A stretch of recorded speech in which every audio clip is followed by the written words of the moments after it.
Okay, nandito na naman tayo mga kaibigan. Eto na, nagtitrending ngayon. Pabala, sensitibo po ang mga video na inyong mapapanood. Pinalabas kanina sa pagdinig ng kamera ang mga nakamamatay na pag-torture sa ilang empleyado ng Pogo sa Porac, Pampanga. Merong kinuryente, may pinaghahampas at merong pang patay na ng matagpuan. Nasa frontline ng balitang yan, si Marian Enriquez. Ayan. Ang lalaking yan habang nakaposa sa bed frame at walang habas na pinaghahampas sa batok at ulo. Ang biktima raw sinubukang tumakas mula sa Lucky South 99 Pogo Hub sa Porac, Pampanga at napagbintangang nagsumbong sa Presidential Anti-Organized Crime Commission o PAOK. Ang babae namang ito, tinadyakan na pinagsasampal pa sa muka dahil napagbintangan ding nagsumbong sa mga otoridad. Meron ding lalaking biktima na kinukuryente ang kamay habang nakaposa sa kama. Ang Malaysian namang ito, pinagpapalo ng stick at kalaunay natagpo ang patay.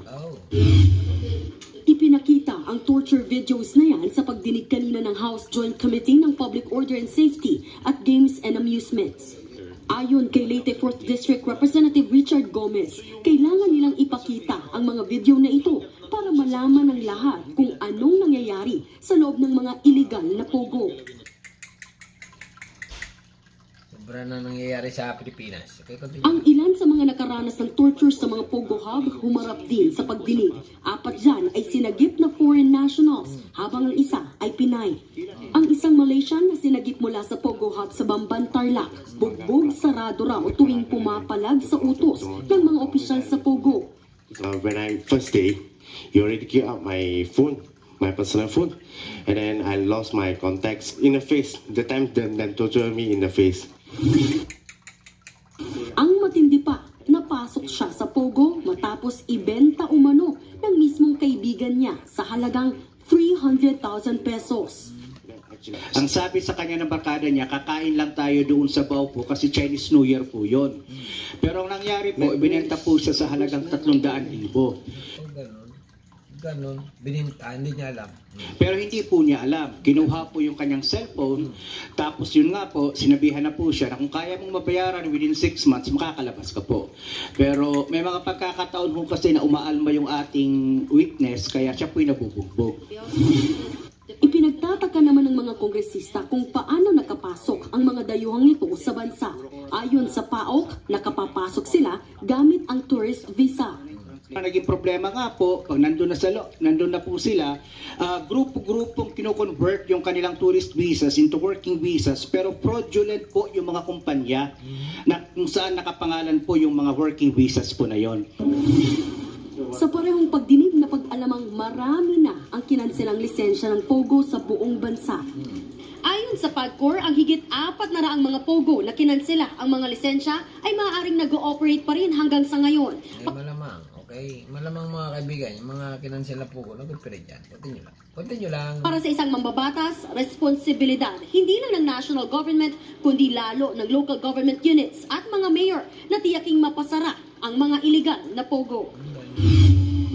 Ayon sa mga kongresista, may pananagutan pa rin dito ang mga lokal na pamahalaan. Sabi naman ng PNP-CIDG, kailangan may magreklamo muna laban sa mga iligal na Pogo para masawatan nila ang mga ito. So hindi po talaga mamamonitor hanggat walang nagre-reklamo. So continue sila sa illegal activities. Is that what you mean, sir? There is that intelligence build-up that we are doing, including PAGCOR. Paano nga may magreklamo kung halimbawa ang nandoon nakakulong sa loob? Okay? Hindi na-check ng mayor.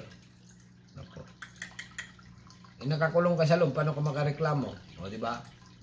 Continue lang. PAOK. And that's why... Alam ng mayor yan. Alam ng mayor ang... kasi siyang... ano yan eh. Sa buong ano mo, yung area mo. Alam mo dapat yan. Mayor ka eh. Pag may mga Chinese labas-pasok dyan, alam mo yan. Okay? Mayor ka eh. Kahit nga sa barangay, alam yan eh. Kaya lang, pag may lagay, ay hindi na papansinin yan. Continue lang. We have raids of these big scam hubs. And it is on the data that we are doing something about it.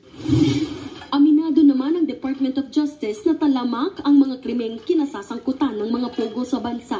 Ang gobyerno na raw ang bahalang magdesisyon kung panahon na bang iban ito sa bansa. Itutuloy ng Kamara. Hindi nga maiban yan.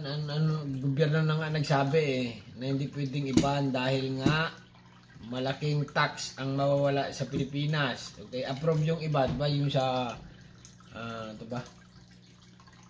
Yung Bulacan ba yun? Yung Pogo. Malinis daw yun sabi nila. Sabi ng PAOK din, na-search na nila. Pero, yung ibang Pogo ay illegal talaga. Okay, continue lang. Mara ang pagdinig sa susunod na Martes. Magsasagawa naman ng ocular inspection ang mga miyembro ng House Joint Committee sa isang Pogo sa Barangay Lagundi, Mexico, Pampanga sa July 25. Nagbabalita mula sa Frontline, Marian Enriquez, News 5. Alright, tapos na mga kaibigan na, maikli lang yun. Hanggang dito na lang. At ano masasabi nyo, subscribe my channel. Don't forget to comment. Okay, thank you.